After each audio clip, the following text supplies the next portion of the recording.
Walking in through the front doors of Maryland Avenue Montessori School, you'll be greeted with things like hand sanitizer, Kleenexes, even additional masks. And these are things that have been in place all through as COVID protocols. But what's different is the masks now are optional. As parents drop their children off for school today, some embrace the new change. Kids are back in school today and the masks are optional. What are your thoughts?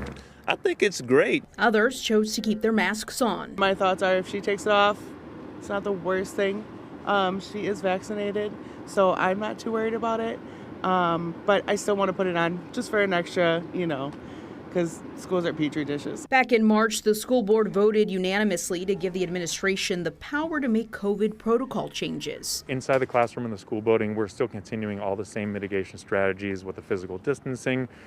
We have a nurse on staff for any testing that needs to be done to help, slow that spread. I just feel like it's time to kind of turn the page and, when are we going to get back to normal? I mean, it might as well be now. In Milwaukee, Gabriela Garza, WISN 12 News. And according to the district, mask mandates could return if a school's population reaches a 0.15% positivity rate. That school would then make masks mandatory for 10 days to help reduce the spread. Now, if a school reaches a 3% positivity rate, they would go virtual for 5 days.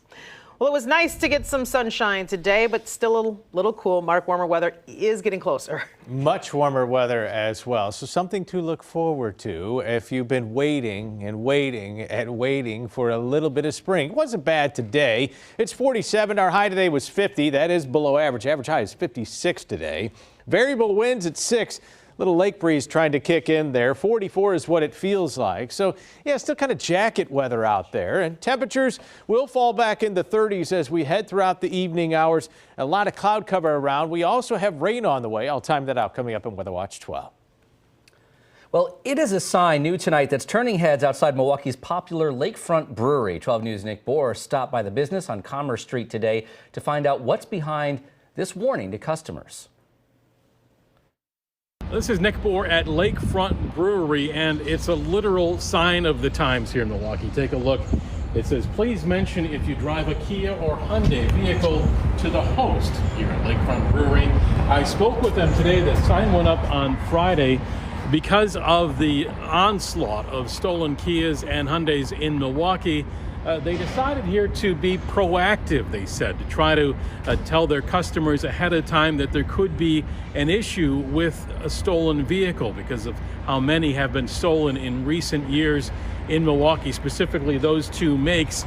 So what they're telling customers is to park closer to the building, and they tell me that they'll find a way for them to park right up near the front or right next to the building rather than way down the block here, feeling that it would give them more security and less likely to be an issue. They say they haven't had any issues here at Lakefront Brewery, but just because of that problem citywide with stolen Kias and Hyundais, they're trying to be proactive and try to head off a problem so their customers don't have a bad experience visiting here.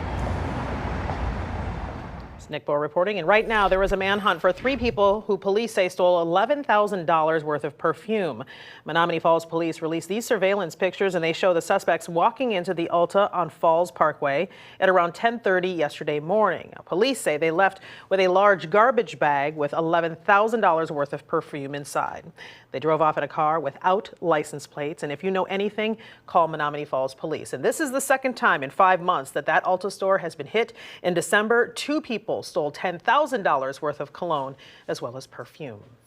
A Milwaukee man died when he crashed his car into a tree. This happened shortly before 9:30 last night near 97th and Appleton. Police say the man lost control of his car, left the road, then slammed into a light pole as well as a tree. That car then caught fire. He died at the scene. The cause of the crash is still under investigation tonight. Well, it isn't something we've seen in Milwaukee for some time. So I got here at 8 p.m. last night. 12 News with dedicated fans camped outside the rave. Coming up, how large this crew of Olivia Rodrigo fans grew overnight. Plus, we'll celebrate almost anything in Milwaukee. So bring First Take to Milwaukee and we'll celebrate that too. Milwaukee may